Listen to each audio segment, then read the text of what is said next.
کو قائد اعظم علیہ رحمہ نے اپنے ہاتھ سے قائم کیا اور کہا کہ اسٹیٹ بینک آف پاکستان کا ادارہ پاکستان کی مالیاتی خود مختاری کی علامت ہے۔ آج یہ حکومت جو فورن فنڈنگ کے ذریعے پاکستان دشمن لابیز کے ذریعے ملک کو تباہ کرنے کے لیے مسلط کی گئی، وہ پاکستان کے اس ادارے کو بھی برائے فروخت، نیلام اور گروی رکھ کے ملک کی مالی خود مختاری سرنڈر کرنے جا رہی ہے۔ میں یہاں اسٹیٹ بینک آف پاکستان کے سائے سے کھڑا ہو کے ہر پاکستانی کو اپیل کرنا چاہتا ہوں کہ یہ وقت ہے کہ ہر پاکستانی پاکستان کی مالی خود مختاری کو بچانے کے لیے اپنا کردار ادا کرے۔ ہر محب وطن پاکستانی ہماری آنے والی نسلوں کو ان کی خود مختاری کو بچانے کے لیے آج اپنا کردار ادا کرے اور عمران نیازی کا ہاتھ پکڑے کہ یہ پاکستان کی مالی خود مختاری کا سودا اپنی نالائکی پر پردہ ڈالنے کے عوض نہ کر جائے۔ آج IMF کے سامنے عمران نیازی اس لیے سرنڈر کر رہا ہے کہ یہ ملک کی معیشت کی اینٹ سے اینٹ بجا چکا ہے۔ 3.25 سالوں میں پاکستان کے تمام معاشی جو انڈیکیٹرز ہیں وہ تباہ و برباد کر دیے گئے ہیں، ملک کو تقریباً دیوالیہ کر دیا ہے، اور اب صرف اپنی حکومت بچانے کے لیے اور کچھ مہینوں کا سہارا لینے کے لیے یہ اسٹیٹ بینک کو IMF کے گروی رکھ رہا ہے۔ آج اگر یہ قانون نہ روکا گیا تو اس کے نتیجے میں پاکستان میں 2 اقتدار ہو جائیں گے، ایک منتخب سیاسی وزیر اعظم اور ایک غیر منتخب مالیاتی وزیر اعظم۔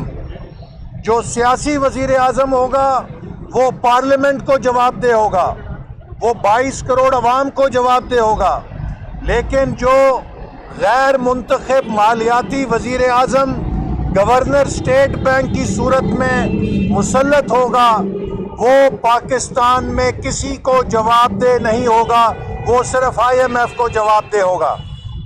تو میرے پاکستان کے بھائیوں اور بہنوں، آج وقت ہے کہ ہم سب اپنا کردار ادا کریں اور اس ادارے کی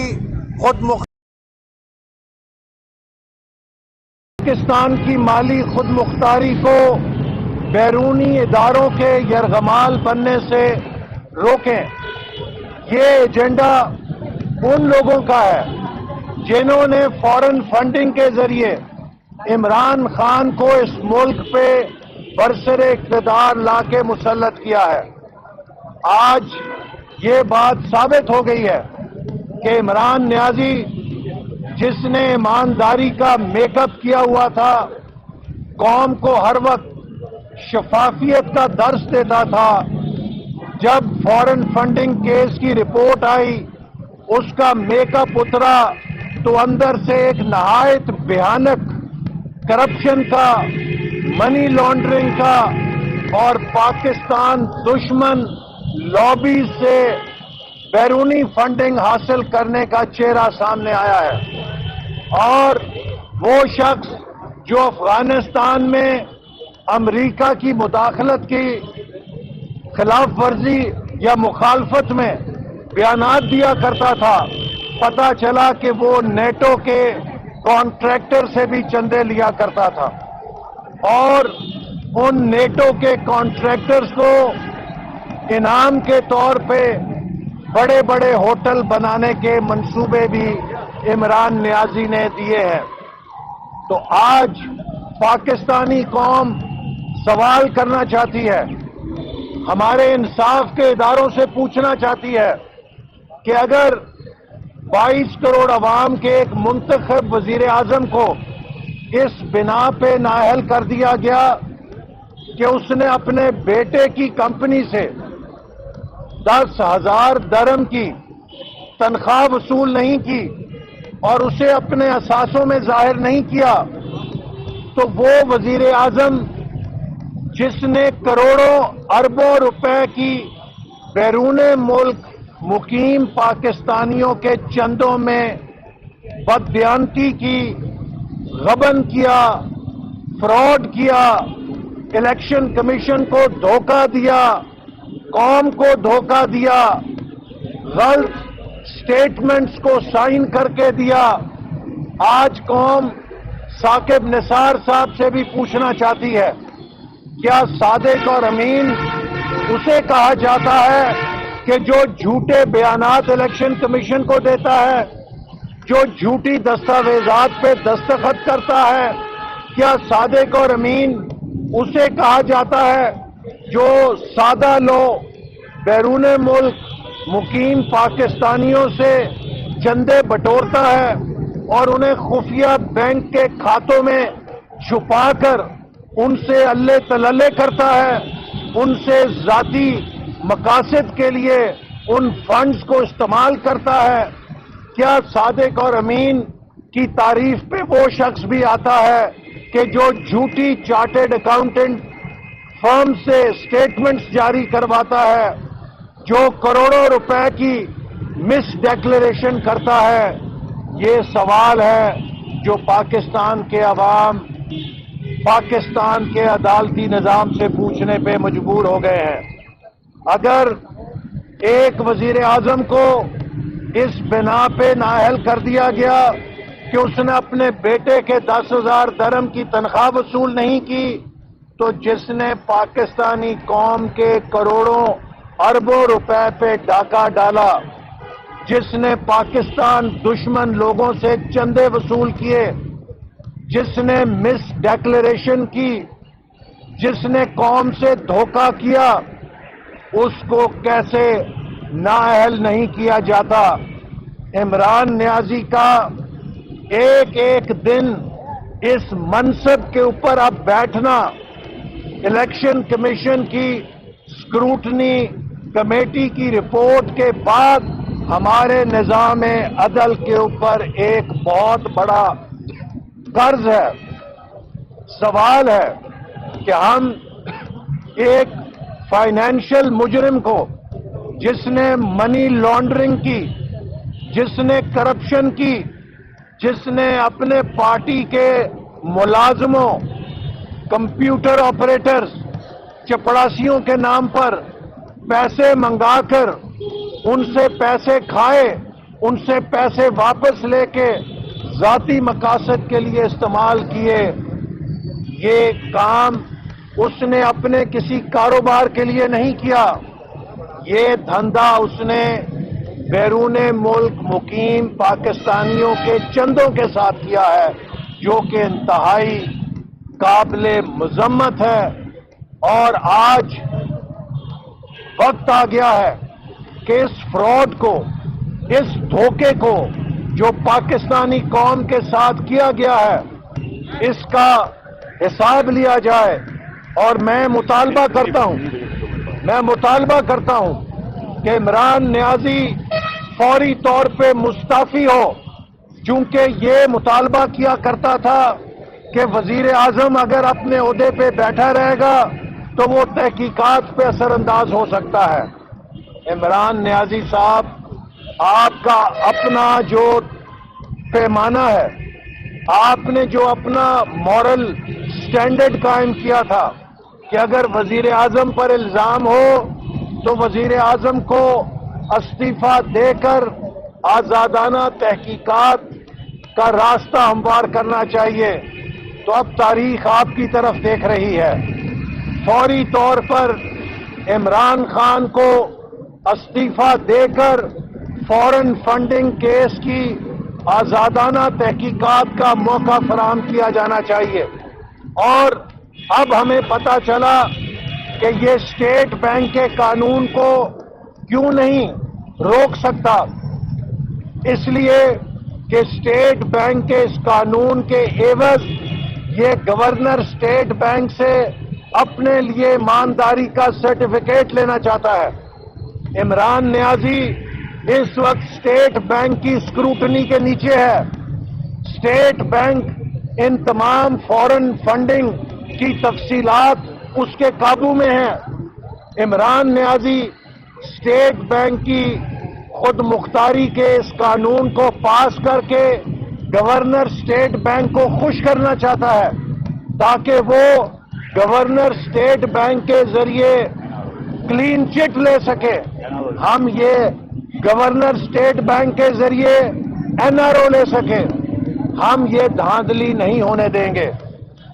ہم یہ انصاف پہ ڈاکہ نہیں ڈلنے دیں گے۔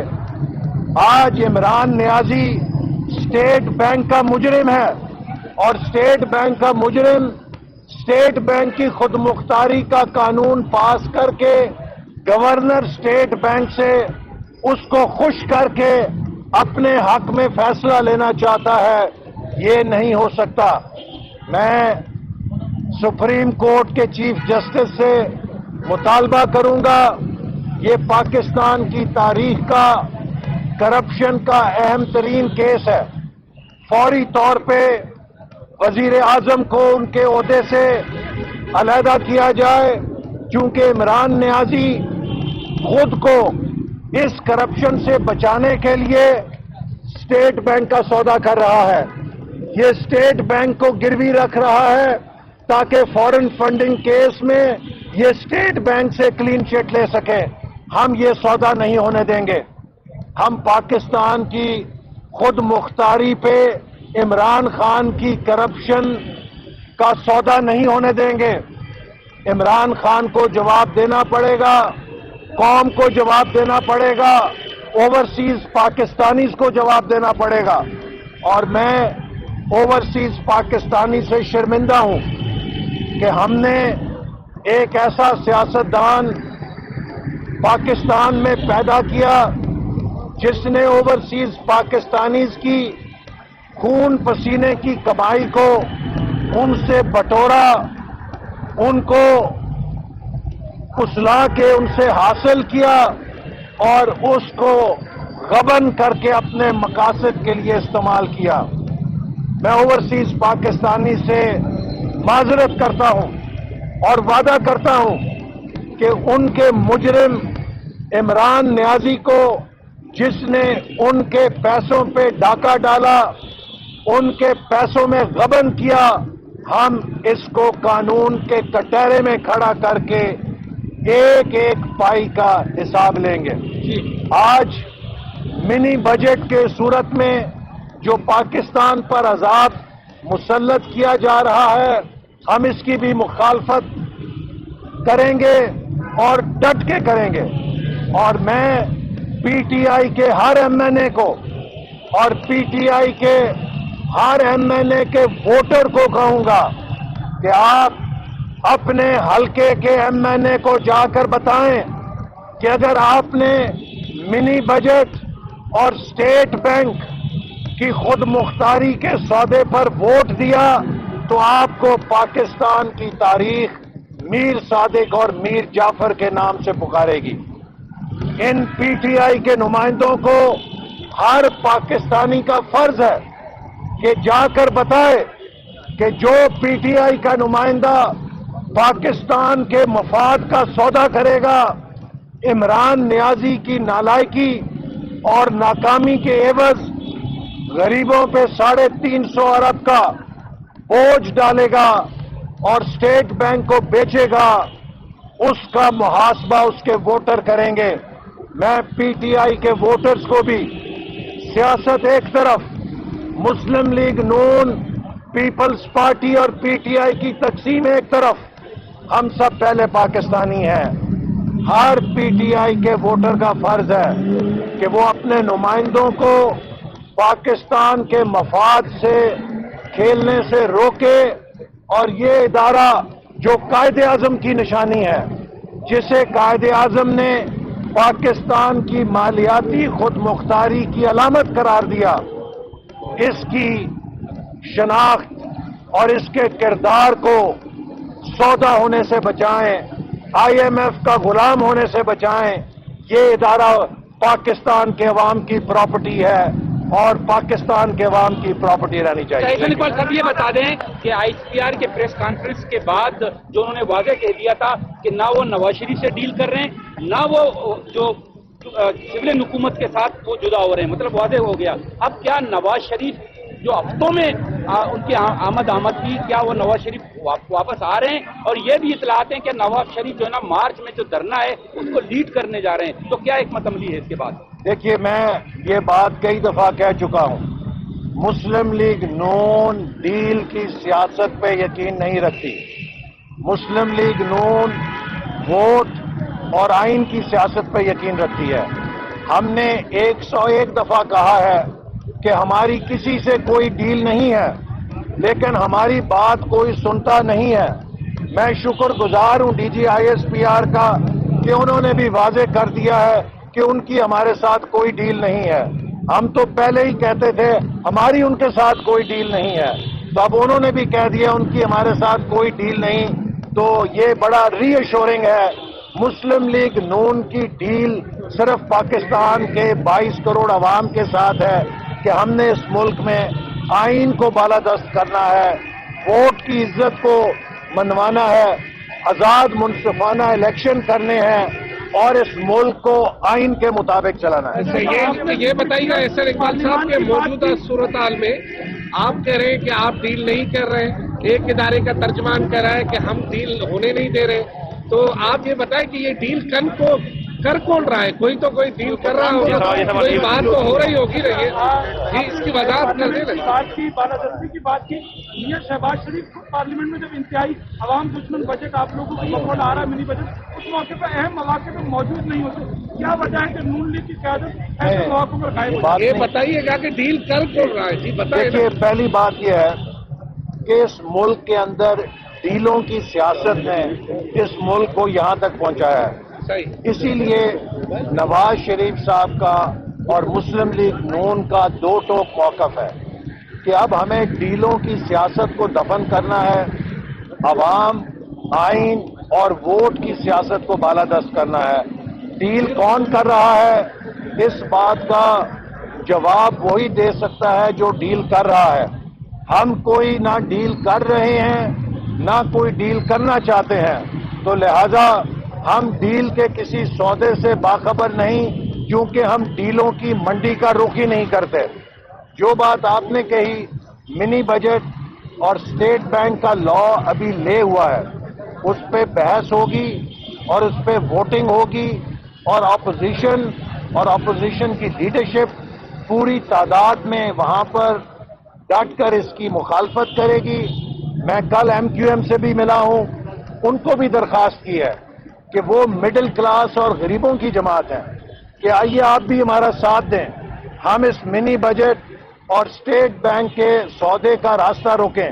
اسی طرح کاف لیگ، GDA اور PTI کے اراکین اسمبلی، ان کو بھی ہم یہی پیغام دے رہے ہیں کہ یہ منی بجٹ اور اسٹیٹ بینک لا کسی جماعت کا مسئلہ نہیں، یہ پاکستان کا مسئلہ ہے، 22 کروڑ عوام کا مسئلہ ہے۔ ہم سب کو عوام اور ملک کی خود مختاری کے ساتھ کھڑے ہونا چاہیے۔ اچھا، یہ بتا دیں احسان اقبال صاحب کہ پاکستان پیپلز پارٹی کے ساتھ اس وقت آپ کے تعلقات کس نوعیت کے ہیں؟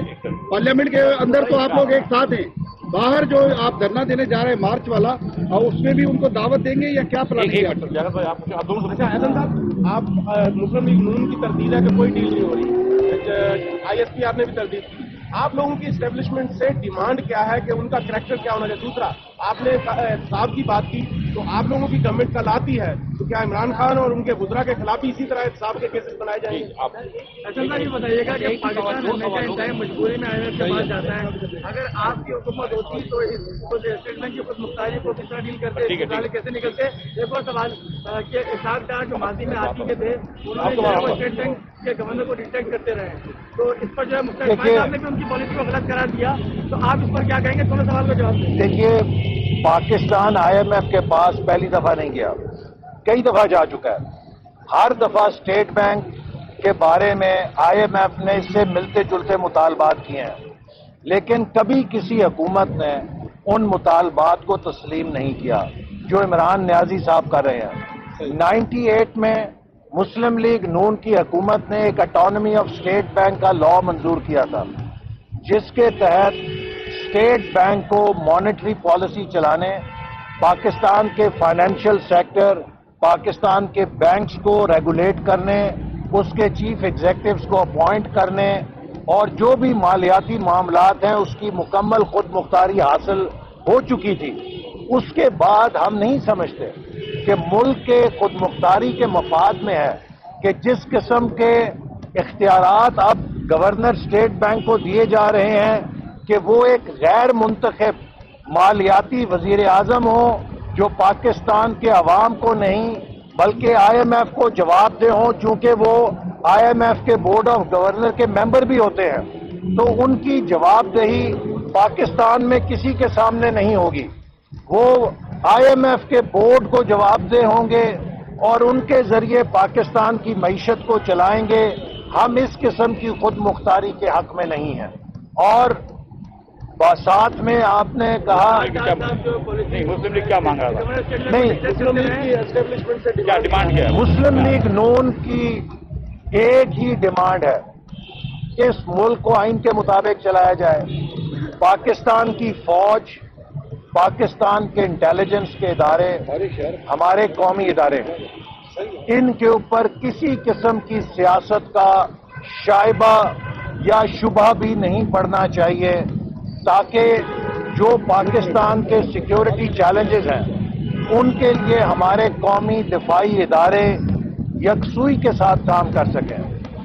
ماضی میں جو سیاست میں مداخلت ہوئی اس کے اچھے نتائج نہیں نکلے، اور ہم چاہتے ہیں کہ ہر ادارہ آئین کے مطابق اپنا کردار ادا کرے اور ہم آہنگی سے کردار ادا کریں۔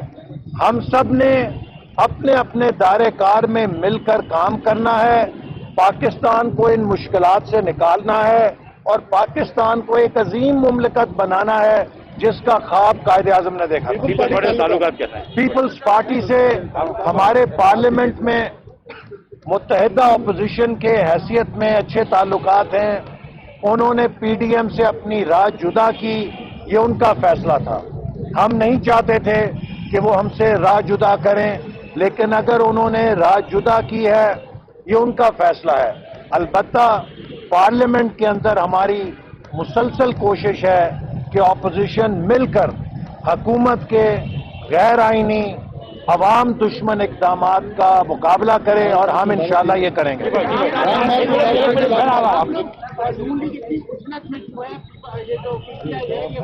مہنگائی کر کے اپنے ووٹ سے خود کیا الیکشن آ جائے گی، آپ لوگ اتنی اچلت میں چھوائیں، یہ حکومت گرانا کیوں چاہتے ہیں آپ؟ ہماری بیٹا تم پوچھ لو۔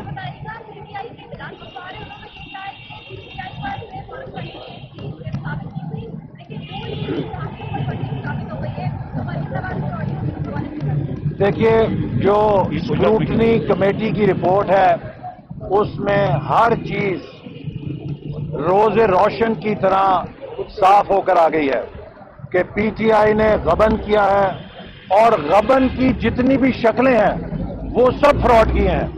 تو اس لیے اب ان کے پاس کوئی دفاع نہیں ہے سوائے اس کے کہ عمران نیازی استعفیٰ دیں اور آزاد، منصفانہ اور شفاف تحقیقات کا راستہ ہموار کریں۔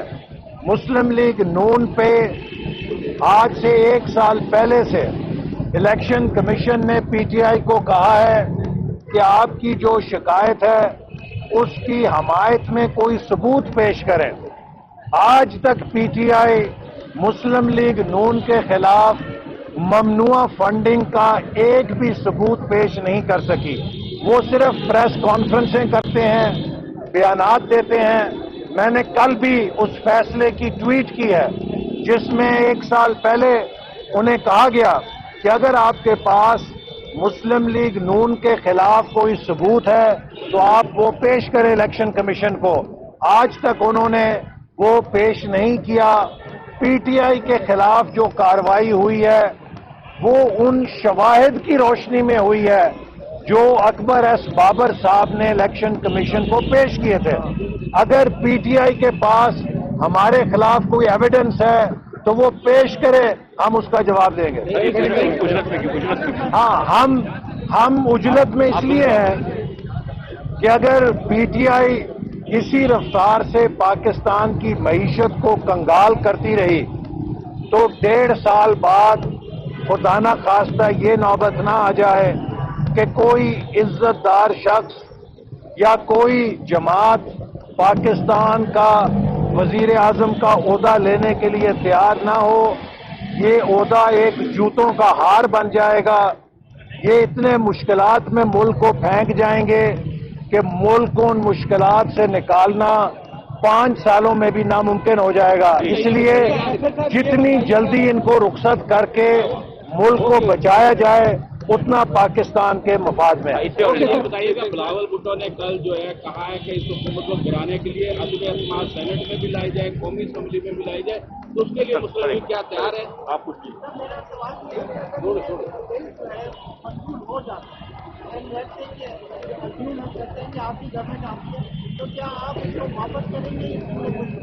اور آپ پوچھ لیجیے بھائی. جی اگر آپ پوچھ لیں آخری سوال. چلو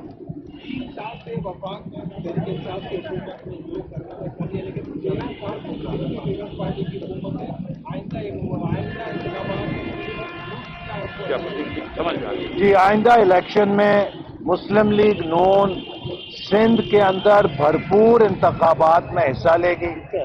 ہم کراچی کے عوام کو بھی آلٹرنیٹو فراہم کریں گے اور کراچی جو کہ سندھ کا کیپٹل ہے اس کے ساتھ ساتھ سندھ کے صوبے میں بھی ہم متبادل پیش کریں گے. مسلم لیگ نون نے جس طرح کی کارکردگی کا مظاہرہ پنجاب میں کیا ہے, ہم سمجھتے ہیں کہ سندھ کے عوام کا بھی حق ہے کہ ان کو تعلیم, صحت اور ترقی کے وہ منصوبے ملیں جیسا کہ ہم نے پنجاب میں پیش کیے ہیں. تو یہ ہمارا جمہوری حق ہے کہ ہم سندھ کے اندر بھرپور انتخابات میں حصہ لیں. ہم لیں گے, اور خاص طور پہ میں کراچی کے عوام کو کہنا چاہتا ہوں کہ مسلم لیگ نون نے یہاں امن قائم کیا.